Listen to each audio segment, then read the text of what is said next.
Hi there, my name is Robert Murphy, and this year I will be talking about 7 brain-friendly tactics that will bring on student autonomy.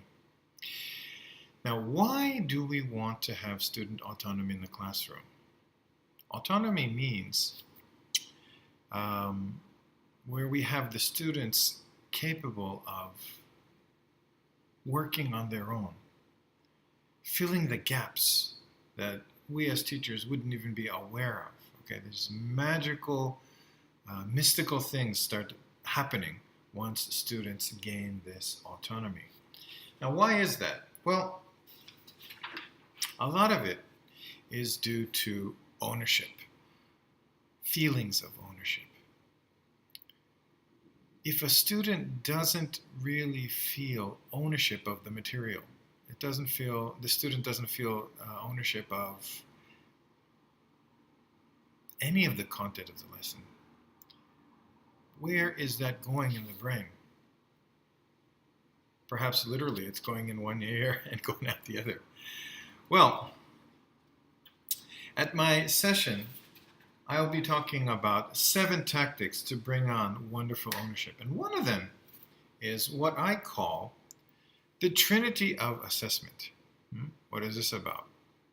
Well, often in classrooms, maybe we have a test at the end of a chapter, or we have a final exam. How much learning goes on after the fact, though? How much learning goes on once you give the test back? Now, I remember when I was a student, a teacher would give me a test back. I would look at the score and maybe throw the test out. I wouldn't have any other learning beyond what I had pre-studied, what I studied before the test. Well, if we incorporate what I call the Trinity of Assessment, and that is where the teacher, the professional assessment, comes in, and say a student is working on a presentation or a student is working on an essay, the teacher gives proper professional assessment. Yes, of course, we can expect that in just about any classroom. However, we also have 2 more here. The one over here is self-assessment, where we have the student actually sit down and think about their work using a criteria that you have settled with the student. Okay. So they have these rubrics to work on, and then they self-assess. Now think about it. This is really important to get students to realize where their own gaps lie. Right? And at the same time, with the same criteria, they're doing peer-to-peer assessment. So student A is now assessing student B's presentation or student B's essay. Now, this will inform this assessment later on, which of course becomes informed by the teacher's assessment. So we have this wonderful relationship that goes around and around in many different ways. Okay, this is what I call the Trinity of Assessment. If you can bring all 3 of these types of assessment into your classroom for all the major sections, okay, of the syllabus, you can bring on major ownership and autonomy with your students. And again, magical things start to happen once we start seeing that autonomy and ownership kick in. So this is one thing that I'll be talking about in more detail, the Trinity of Assessment. Now, another thing is, student-designed tests. Now, it may sound crazy, but believe me, it works. Now, you don't have to have the students design the final exam. That might be going overboard. But say you have 3 to 4 quizzes or small tests within your syllabus that you can allow the students to have freedom, designing on their own, and then maybe promoting their designs and having a vote in the classroom. So which group created the best test, okay? And actually administer that test the next lesson. Okay, so everybody has to study from that. Now think about the type of ownership that comes into play here. Think about the type of autonomy that comes into play here.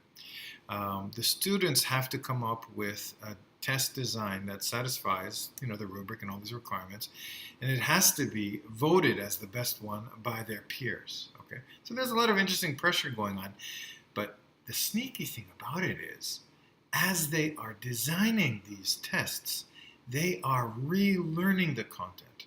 They have to look at the content and decide what to put on the test, what not to put on the test, and how to design an interesting test with that content, okay?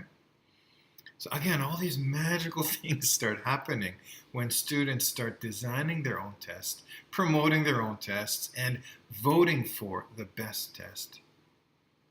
And they actually take the test the next week, okay? Again, I will be talking about this in more depth at my session.